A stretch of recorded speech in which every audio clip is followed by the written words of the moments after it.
Hyderabad's #1 real estate company, Sri Siddhivanayaka Property Developers.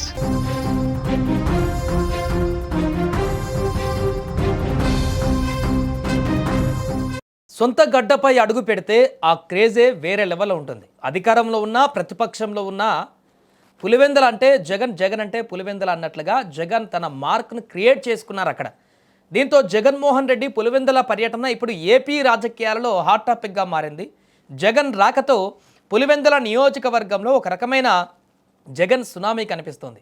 అసలు జగన్ ఎందుకు అకస్మాత్తుగా పులివెందుల వెళ్ళారు? అక్కడ ఆయన షెడ్యూల్ ఏంటి? ఎన్ని రోజులు ఉండబోతున్నారు?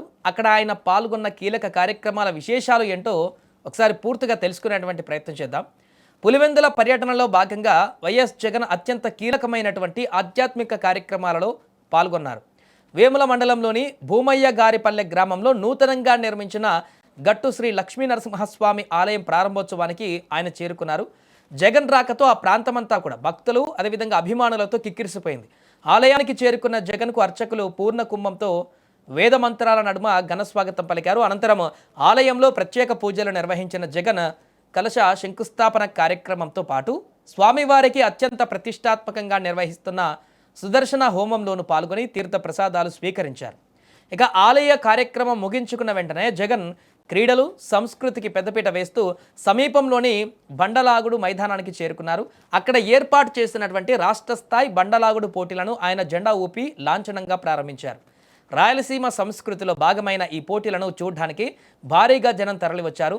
ఈ కార్యక్రమం అనంతరం జగన్ నేరుగా వైసీపీ సీనియర్ నాయకులు ఓబులారెడ్డి శ్రీరామిరెడ్డి నివాసానికి వెళ్లారు. ఇటీవల వారి కుటుంబంలో జరిగిన కొన్ని పరిణామాల నేపథ్యంలో వారి కుటుంబ సభ్యులను పరామర్శించి వారికి వైసీపీ ఎల్లప్పుడూ అండగా ఉంటుందంటూ కూడా ధైర్యం చెప్పారు. ఇప్పుడు అసలు విషయానికి వస్తే జగన్ ఈ పులివెందుల పర్యటన వెనుక కేవలం ఆధ్యాత్మిక వ్యక్తిగత కారణాలు లేవు, బలమైనటువంటి ఒక రాజకీయ వ్యూహం కూడా ఉంది. ఏపీలో కొత్త ప్రభుత్వం ఏర్పడిన తర్వాత నియోజకవర్గాల వారీగా క్యాడర్లో నూతనోత్తేజం నింపడానికి జగన్ సిద్ధమయ్యారు. అందులో భాగంగానే తన సొంతగడ్డ బలమైనటువంటి కోట అయిన పులివెందుల నుంచి ఈ కార్యాచరణను ప్రారంభించారు. ఇక జగన్ పులివెందులలో 3 రోజుల పాటు బస చేయనున్నారు. స్థానిక వైసీపీ నేతలు నియోజకవర్గ ముఖ్య కార్యకర్తలతో వరుస సమీక్షలు జరపనున్నారు. క్షేత్రస్థాయిలో పార్టీ పరిస్థితిపైన భవిష్యత్తు కార్యాచరణపైన క్యాడర్కు దిశానిర్దేశం చేయనున్నారు. ఈ 3 రోజుల పర్యటన ముగిసిన తర్వాత అంటే 4వ రోజు ఉదయం ఆయన తిరిగి తాడపల్లి నివాసానికి బయలుదేరి వెళ్తారు. ఏదేమైనా అధికారంలో ఉన్నా లేకపోయినా పులివెందుల ప్రజలతో వైఎస్ కుటుంబానికి ఉన్నటువంటి బంధం విడదీయరానిదని ఈ పర్యటనతో మరోసారి రుజువైంది. జగన్ రాకతో పులివెందులలో వచ్చిన ఈ పొలిటికల్ సునామీ రాబోయే రోజులలో రాష్ట్ర రాజకీయాల్లో ఎలాంటి ప్రభావం చూపుతుందో అనేది వేచి చూడాలి.